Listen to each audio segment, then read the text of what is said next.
जो कहते हम स्वयंभू हैं, स्वयंभू हम उस भारत के वासी हैं जहां न्यायालय में गीता के ऊपर हाथ रख करके सौगंध खिलाई जाती है। हमारे लिए आदर्श गीता है, कोई बुद्ध चरित्र आदर्श नहीं है।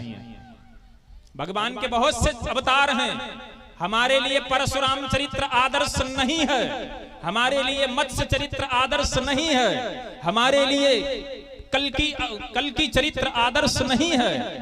हमारे लिए चरित्र अगर कोई आदर्श है तो रामचरित्र आदर्श है, और अगर उपदेश किसी का आदर्श है तो कृष्ण की गीता का उपदेश आदर्श है। इसके अतिरिक्त जितने भी हैं, भगवान ने बहुत अवतार लिए, 24 अवतार हैं, लेकिन कभी सुना मत्स्य अवतार के चरित्र का अनुगमन करो? भगवान के किसी भी अवतार का अनुगमन करने के लिए नहीं बताया गया।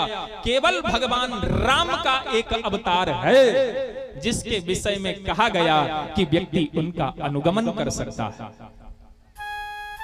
बाद बाकी भगवान का कोई भी अवतार न जाने कब को। अब हिरण्यकशिपु को मारने के लिए भगवान नरसिंह बन करके आए, तुम नरसिंह का अनुगमन करोगे?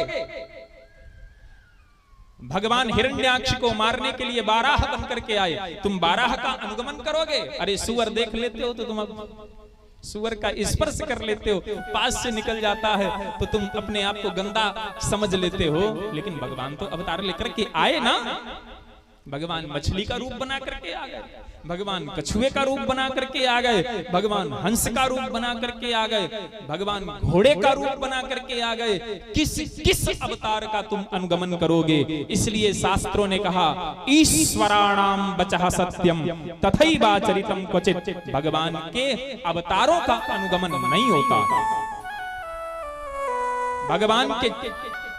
भगवान जो अवतार लेकर के लीलाएं करते हैं उसका अनुगमन हम नहीं कर सकते हैं। अनुगमन किसका करना है? तो भगवान शंकराचार्य कहते हैं कि भगवद गीता, अरे पढ़ना है तो गीता पढ़ो ना। भगवद गीता किंचित धीता गंगा जल लब कणिका पीता सकृदपि यस्य मुरारी समर्चाम तस्य यमः किम कुरुते चर्चा। अनुगमन करना है तो गीता में जो भगवान ने बताया है उसका अनुगमन करो। कृष्ण का भी तुम अनुगमन नहीं कर पाओगे। भगवान कृष्ण का जो कि द्वापर युग के अंत में अवतार हुआ है, भगवान का इस कलयुग के प्रारंभ में भगवान थे। भगवान कृष्ण यदा मुकुंदो भगवान क्ष्मां त्यक्त्वा स्वपदं गतः तद्दिनात् कलिरायातः सर्वसाधन बाधकः।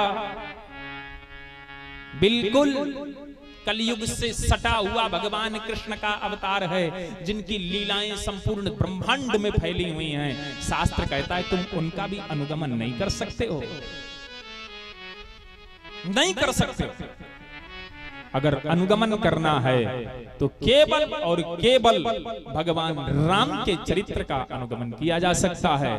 बाद बाकी यदि तुम अपने जीवन में कृष्ण के चरित्र का अनुगमन करोगे, बुद्ध के चरित्र का अनुगमन करोगे, नृसिंह के चरित्र का अनुगमन करोगे, किसी भी अवतार के चरित्र का अनुगमन करोगे तो तुम अपनी तो दुर्गति करोगे ही, अपनी पीढ़ियों की भी दुर्गति कर दोगे। इसलिए बहकावे में मत आओ, बहको मत। बहकने की आवश्यकता नहीं। जो छलने वाले लोग हैं ना, जो छलने वाले लोग होते हैं, ये सदैव विपरीत ज्ञान पैदा करते हैं। हनुमान जी महाराज संजीवनी बूटी लेने के लिए जा रहे थे तो कालनेमी भी, अब देखो मजे की बात, ये सब घूमते हैं। कलयुग है ना। गोस्वामी तुलसीदास कहते हैं दम्भी न निज मति कलपि कर प्रगट किए बहुपंथ जिमि पाखंड बादते लुप्त हो ही सद ग्रंथ। सदग्रंथों की बात इनकी समझ में नहीं आती और ये सब नकल करके, नकल किसकी करते हैं? ये सब नकल किसकी करते हैं? सनातन धर्मावलंबी महापुरुषों की। अगर बात माननी है तो उसकी मानो। अपनी बहन बेटी का ब्याह करने के लिए जाते हो तो किसको चुनते हो? क्या पता करते हो कि इसका कुल क्या है, इसका खानदान क्या है, इसकी परंपरा क्या है? ऐसे ही ब्याह कर देते हो। हर किसी राह चलते ऐरे गैरे के साथ में अपनी बहन बेटियों को दे देते हो? नहीं दे सकते ना। तो वो तो चलो हमारी बच्चियां हैं, हमारे परिवार का अंग हैं, लेकिन आत्मा कन्या, ये जो अंदर सबसे बड़ी कन्या बैठी है जिसको आत्मा बोलते हैं, आत्मा, आत्मा कन्या वरश्च नारायण, ये आत्मा रूपी कन्या हर किसी ऐसे ऐरे गैरे चलते हुए राह चलते किसी भी व्यक्ति के हाथ में दे देते हो। क्या करेगा? इसकी दुर्गति हो जाएगी, इसकी दुर्गति हो जाएगी। इसलिए शास्त्र कहता है पानी पी जाए छान के, गुरु की जय जान के। खूब जानो, खूब समझो। भगवान कहते हैं कि शास्त्र विरुद्ध यदि मैं भी कुछ बोलूं तो मेरी बात न मानो। अगर कोई गुरु ये कहता है, कोई महात्मा ये कहता है, कोई भी विद्वान ये कहता है कि मेरी बात मानो, थप्पड़ मारना खींच करके, थप्पड़ मारने लायक है, याद रखना। अगर वो ये कहता है मैं ऐसा बोल रहा हूं क्योंकि ये बात शास्त्र में लिखी हुई है, तो स्वीकार कर लेना। लेकिन अगर कहता है मेरी बात मानो, तुम कौन हो? किसी जज की इतनी औकात है कि वो ये बोल दे? न्यायाधीश, जो न्यायाधीश की कुर्सी के ऊपर बैठा हुआ है, उसके अंदर भी इतनी सामर्थ्य नहीं है कि वो ये बोल दे मैं बोल रहा हूं इसलिए मानो। वो भी जब बोलेगा तब इसलिए बोलेगा कि संविधान की इस धारा के तहत मैं ये बात बोल रहा हूं, इसलिए तुमको ये बात मेरी माननी पड़ेगी। तो संविधान तो शास्त्र है, मन मर्जी नहीं, मनमुखी आचरण करने वाला संसार में जो कोई भी है, समाज को आवश्यकता है।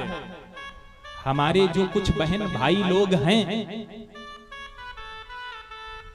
आज के समय में समाज में कुछ पैसों के लालच में प्रत्येक व्यक्ति का ये कर्तव्य है, यदि धर्म ही नहीं होगा, यदि राष्ट्र ही नहीं होगा तो तुम कहां जाओगे? इसलिए सारे सिद्धांत एक तरफ, सारे धर्म एक तरफ, लेकिन राष्ट्र धर्म एक तरफ। राष्ट्र धर्म से बढ़कर के कुछ नहीं होता। भगवान गीता में कहते हैं स्वधर्मे निधनम श्रेयः परधर्मो भयावह। अपने धर्म की रक्षा के लिए यदि हंसते हंसते प्राण भी देने पड़े तो ये सम्मान की बात होती है, आनंद की बात होती है। लेकिन परधर्मो भयावह, इनको मालूम ही नहीं परधर्म क्या है और अपना धर्म क्या है। और अपना धर्म समझ में कैसे आए? अपना धर्म तो रामायण जी से समझ में आता